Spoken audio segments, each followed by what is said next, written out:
I've been coaching executive clients for a little over a year now. I started in January of 2023 when I was still battling leukemia. And over the last year and change, I've learned quite a few things about what helps some of our best clients have the success that they have and what holds some of our clients back from being as successful as they could be. So I'd like to share some of those tips with you today. I have 3 of them to talk about and just kind of give you a sense of what you should think about and what you should avoid when you're going through a executive career growth transformation process. My name is Tom and I'm the founder of Vertical Motion, where we help mid-career professionals become executives. If that's interesting to you, you can check a link down below in the description of this video to learn more. But today we're talking about what our best executive career coaching clients have in common and the things that people can do in order to move their executive career journey forward at a better pace. So let's dive into that. And the first tip that I have for you today is that you have to be clear about what you want to accomplish in the near term. We have clients who show up not really knowing where to go. They're kind of stuck in this like crossroads moment of their career where it's like, how did I even get here and why am I here and where do I want to go from here? And that's fine. That's what we work with. We help people out of that fog. But what you have to do very quickly is get some clarity on the direction that you're trying to go. If you don't know where you're going, then any direction you go is fine. But you kind of have a sense really of what it is that you want. We just have to pull that out a little bit. In my program, we help people do that. In the very first module of the program, we really dive into what is your life purpose and how do you link your career to that. But you can just take a moment and think about what is it that you really want to do with this gift called life that you have available to you for a short amount of time. What do you want to accomplish with your life? What are you trying to do? What are your goals? What are your ambitions? And whether you're a very goal-driven person or not, you still need to know the direction that you're trying to go so that we can help you get there. And the more specific, the better, because you could be good at a lot of things, but you have to pick one path up from here. Now, you can have multiple lines in the water and see which one actually bites first, but once you are on a path, you want to continue to move forward in that direction so that you can move higher and higher in your career. For example, you might be really good at technology and people skills and sales skills and other skills and finance skills. You kind of have to pick a path to move upwards. Eventually, as an executive, once you're at the very highest levels of an organization, all of those skills that you had in those other areas will come back to be valuable to you again. But in the meantime, as you're moving up, you generally need to move up in a vertical. And so it's important that you pick that vertical in which you're going to move up through. So pick a path that you want to take. You can pick a couple to start and then see which ones make the most sense for you, but you do have to choose. You can't just stand there and say, well, I can do a lot of things. I'm not sure what to do. We need to move forward. And that's what we help you with in our coaching program. So to recap, that first skill is that you have to get clear about the direction you're going in the near term. The second lesson that we've learned is that in order for you to be successful, you have to learn 2 new skills at the same time. And it's important that you do these simultaneously and not serially. The 2 things that you have to learn at the same time are executive skills and networking skills. And it's important that you learn both of these. So let's break that down. Executive skills are things like how to have executive presence and show up ready for the moment as a leader, right? Executive management style. So the different ways that you manage other managers through different methods. So for example, some people will respond to radical candor. Others will respond to conscious leadership. Others will respond better to being a laissez-faire leader where you just let them do their thing and they're very autonomous. Others hate having autonomy and need clear direction. So learning,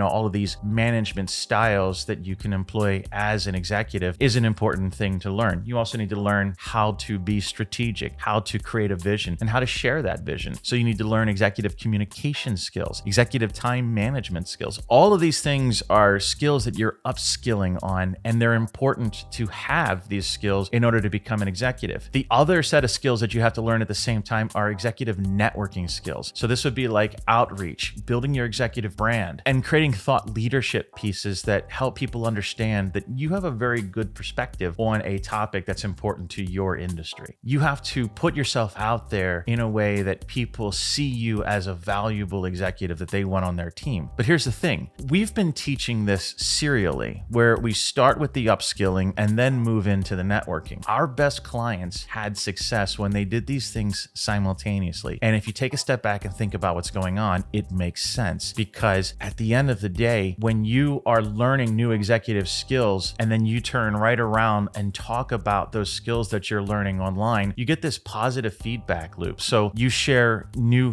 mindsets around executive presence or executive communication skills, or you start communicating as an executive online or in front of other people in your office or in front of your boss, for example. And they give you positive feedback like, wow, you've really grown. This is impressive. And so you get this network effect of people seeing you leaning into this growth that you're going through, which only in turn reinforces your desire to continue to grow those executive skills, which then you can use in your executive networking. And you create this amazing flywheel effect where you get this positive feedback loop that's happening. And it's a really important piece of all of this, is to see some progress and actually feel the success that you're actually creating for yourself, to feel a little bit of the confidence that comes from having people agree and lean into the changes that you're making in your career. So again, learn executive skills and learn networking skills at the same time and employ them both simultaneously versus serially. That was a big learning for us, and it has really helped some of our best clients have tremendous success. All right, and the third and final learning that has come from coaching so many people over the last year is this: you can get everything wrong, but if you get these two things right, then you will have success in your executive career growth. And those two things are, first, take action even when you don't feel comfortable taking action. Just trust the process. And the second thing is to listen to and believe what your coaches are telling you. They have walked this path more than you. So let's break that down. Sometimes your coaches will tell you to do something that you don't feel comfortable doing. You need to post content on LinkedIn. You need to reach out to your network and let them know that you're looking. You need to talk with your boss about having a meeting with your skip level supervisor so you can get her attention and awareness of your growth ambitions inside of the organization. You may not want to do these things, but if you want to move up in your executive career, those are the kinds of things that you have to do. And you have to realize that you are standing in your own way of your success. If you want to get out of your own way, let a coach tell you, do this, do this, do this. And we take you by the hand and walk you through a very specific way to move your career forward. If you refuse to do the thing because you don't feel comfortable doing it, you're going to stay right where you are, right there in your comfort zone. So growth happens outside of the comfort zone. And that's what we do. We help you take that path that you haven't walked before. And that's why it's important for the second point, is to listen to what your coaches are telling you. Pay close attention and just believe that they know this. They have walked this path hundreds of times. So for myself and my team, we now have 4 coaches in the Executive Career Accelerator program. We have 2 leadership coaches and 2 executive recruiting coaches. And the 4 of us have a ton of experience walking this path. We've walked it ourselves and we've helped others walk this path. And it's important that whatever coach you work with, whether it's us or someone else, that you believe what your coach is telling you. You have to lean into their philosophy about how to move forward, because they have walked this path hundreds of times and you have not walked it yet once. And it's important that you just trust the process. So take action, even when you don't feel like taking action, and listen and believe what your coaches are telling you. So that's what I've learned now over a year of coaching at the Executive Career Accelerator. Those 3 lessons I think are incredibly important, and I wanted to share them with you today. You have to get clear on what you want to accomplish in the near term. You have to learn and practice 2 skills at the same time. And you can get a lot of things wrong, but if you get these 2 things right, you'll be successful. And that is taking action even when you don't feel like it, and listening to what your coaches are telling you, because they have walked this path. So hopefully you'll take these lessons and apply them to your own executive career journey. If you want to learn more about working with our team at the Executive Career Accelerator, there's a link in the description to describe how we work together. There's a main video on the channel that also describes what the program is like and all the steps that you have to take in order to actually move from mid-career professional up to executive. So if you're interested in that, go check that out. And I'd love to have a conversation with you. So I hope to have a conversation with you, but I will also see you in the next one.